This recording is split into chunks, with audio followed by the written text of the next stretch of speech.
So you're interested in iron as a material for your gate or fence. That's a great material, but is it right for you? Let's take a look and find out together.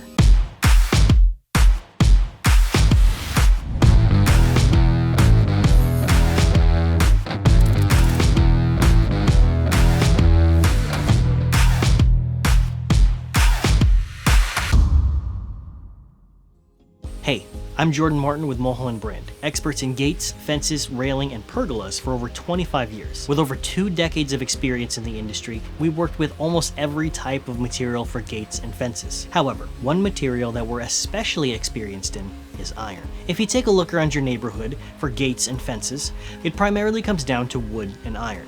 Iron is very well known for its beauty and strength, but is it right for you? When we sit down with our customers, one of our main goals is to educate them on all of the aspects of the material they're looking at. Today, we're going to take a look at iron and everything that you should know if you're seriously considering this material for your gate or fence. We're specifically going to cover wrought iron versus cast iron, black iron versus galvanized iron, pre-galvanization versus hot dipping, outgassing, paint versus powder coat, and is iron right for you? By the end of this video, you'll know whether or not iron is the right choice for you, your home, and your family. Let's dive right in. There is a big difference between cast iron and wrought iron. Cast iron is made by pouring molten iron into a cast and letting it cool. Wrought iron is made by heating iron and working it with tools dozens of times over to reach its final form. Cast iron is cheaper to manufacture than wrought iron because it requires less work. The art of working iron to create a custom design for your home is what makes it more expensive. The issue that occurs in some cases is that cast iron can be disguised by casting it in a design that looks like wrought iron and painting it black. So how does this affect you? Cast iron is more brittle and less malleable than wrought iron. If gate and fence strength is important to you, wrought iron is your best choice. However, if you're looking for a simple, inexpensive design that doesn't maximize strength, cast iron may be for you. Your standard, inexpensive iron gate or fence will be made from black iron. We already know it rusts easily, but you also have the option of galvanizing it to become more corrosion resistant. In short, the process of galvanizing iron is essentially coating the iron in a layer of zinc because zinc has better corrosion resistance properties. Now, although this process is great, galvanizing isn't perfect. It's simply a coating. A deep scratch or hole in your coating exposes the original iron and can compromise your entire installation from the inside out. If you choose to galvanize your iron, the price jumps up significantly because the fence can't be welded on your property anymore. The entire process of assembly, welding, and galvanizing has to happen before it even reaches your property. The process of submerging an entire gate or fence in molten zinc is called hot dipping or deep galvanization. This also requires a facility that can perform this process, and not every facility has the equipment to do this. It's important to understand the difference between pre-galvanized and hot dipped. Recently, the industry has streamlined the process to pre-galvanize materials. Cheap pre-galvanized iron is being manufactured in places like China and shipped to fabricators in the United States. This allows more companies to claim that their iron is galvanized. But the challenge with this process is that there are currently no standards to regulate the thickness of the zinc layer. With no standardization of the thickness of this layer, even a layer that's less than a millimeter still qualifies as galvanized. Now, this isn't to say that all contractors working with iron are purposely misleading their customers, because they may not even know what they're getting. Most homeowners don't know the difference between pre-galvanized and hot dipped.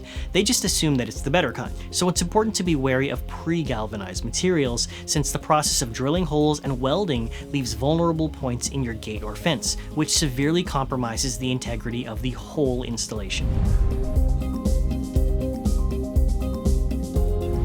Another important consideration when it comes to galvanizing is a process called outgassing. This is the process of zinc releasing gases after the galvanization process. So why is this important? First of all, outgassing contributes to the greenhouse effect, so it's not good for the environment.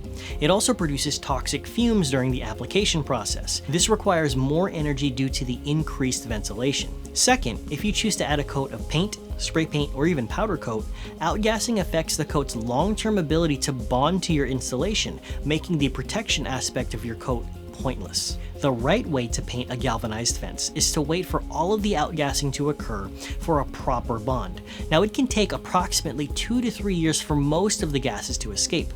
This can work in situations where aesthetics aren't an issue, allowing the raw material to outgas since it doesn't need to be coated. However, if you're not comfortable having a dull silver-colored fence on your property for a few years before it's painted to do it properly, you'll want to consider a different option.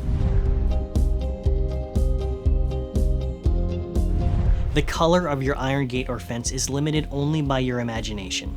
However, the material used to coat your gate is another story. The most inexpensive coating is going to be a single coat of standard acrylic paint or spray paint. The issue with these is that they fade and deteriorate over time, exposing the original iron to the elements. The better option to coating your installation is powder coat. Now, although it's more expensive, the coating is better because it's essentially baked onto the surface of the metal. Powder coating requires special equipment to apply. It's a longer lasting, more durable coating, and it resists chipping and scratching better than cheaper solutions. In addition to knowing what type of coating, it's important to know how many layers will be applied. This maximizes the durability of your coating to ensure the longevity of your installation. Naturally, more coats will cost more money. However, it all comes down to how long you want your installation to last and your budget. So in the end, iron can be an effective, short-term, inexpensive solution for a gate or fence. However, if you're looking for the best value in providing safety, privacy, and aesthetics to your property, it may end up costing you a lot more than you expected. So this just about sums up everything you need to know if you're considering iron as a material for your gate or fence. Regardless of whether you choose to work with us or not, our main goal is to make sure that you're making the right decision about your gate or fence project. Feel free to reach out to us about any gate, fence, railing, or pergola questions that you may have. We'll see you in the next video.